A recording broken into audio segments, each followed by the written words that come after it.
Okay sir.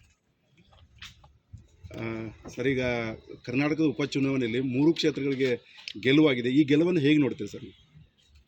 Karnataka ರಾಜ್ಯದಲ್ಲಿ ನಡೆದಂಥ 3 ಕ್ಷೇತ್ರಗಳಲ್ಲಿ ಶಿಗ್ಗಾಂವ್ ಆಗಿರ್ಬೋದು, ಸಂಡೂರು ಆಗಿರ್ಬೋದು ಮತ್ತು ಚನ್ನಪಟ್ಟಣದಲ್ಲಿ ನಡೆದಂಥ ಉಪಚುನಾವಣೆಯಲ್ಲಿ ಕಾಂಗ್ರೆಸ್ ಪಕ್ಷಕ್ಕೆ ಒಂದು ಭಾರಿ ಮುನ್ನಡೆ ಸಿಗ್ತಾ ಇದೆ.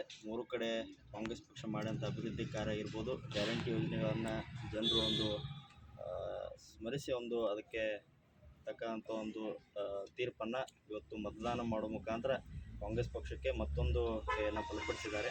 ವಿಶೇಷವಾಗಿ ಶಿಗ್ಗಾಂವ್ ಮತಕ್ಷೇತ್ರ ಬಗ್ಗೆ ಹೇಳ್ಬೇಕಂದ್ರೆ ತಂದೆ ಸತೀಶ್ ಜಾರಕಿಹೊಳಿ ಲೋಕೋಪಯೋಗಿ ಸಚಿವರು ಮತ್ತು ಬೆಳಗಾವಿ ಜಿಲ್ಲಾ ಉಸ್ತುವಾರಿ ಸಚಿವರು ವಿಶೇಷವಾದಂಥ ಕಾಳಜಿ ಶಿಗ್ಗಾಂವ್ ಮತಕ್ಷೇತ್ರ ಮೇಲೆ ವಹಿಸಿ ಕಳೆದ 3-4 ದಿನಗಳಿಂದ ಚುನಾವಣೆ ಘೋಷಣೆ ಆದಾಗಿಂದ ತಮ್ಮ ಬೆಳಗಾವಿಯಿಂದ ತಮ್ಮ ತಂಡವನ್ನು ಕಳಿಸೋ ಮುಖಾಂತರ ಮತ್ತು ಅಲ್ಲಿ ಸಂಘಟನೆ ಆಗಿರ್ಬೋದು, ಪ್ರತಿ ಗ್ರಾಮಗಳಿಗೆ ಖುದ್ದಾಗಿ ಓಡಾಡಿ ಅವರು 10 ರಿಂದ 12 ಹಳ್ಳಿಗಳನ್ನು ಪ್ರತಿನಿತ್ಯ ಓಡಾಡಿ ಅವರು ಸಂಘಟನೆ ಆಗಿರ್ಬೋದು, ಅಲ್ಲಿನ ಸಮಸ್ಯೆ ಆಲಿಸುವಂಥ ಪ್ರಯತ್ನ ಅವರು ಮಾಡಿದ್ದಾರೆ. ಅದರ ಫಲವಾಗಿ ಇವತ್ತು ಇನ್ನೂ ಕೌಂಟಿಂಗ್ ಪ್ರೊಸೆಸ್ ಪ್ರಕ್ರಿಯೆ ನಡೀತಾ ಇದೆ. 10 ರಿಂದ 10,000 ಮೇಲ್ಪಟ್ಟು ಇವತ್ತು ಶಿಗ್ಗಾಂವ್ ಮತಕ್ಷೇತ್ರದಲ್ಲಿ ಯಾಸೀರ್ ಖಾನ್ ಪಠಾಣ್ ಅವರು ಮುನ್ನಡೆಯನ್ನು ಅವರು ಸಾಧಿಸಿದ್ದಾರೆ.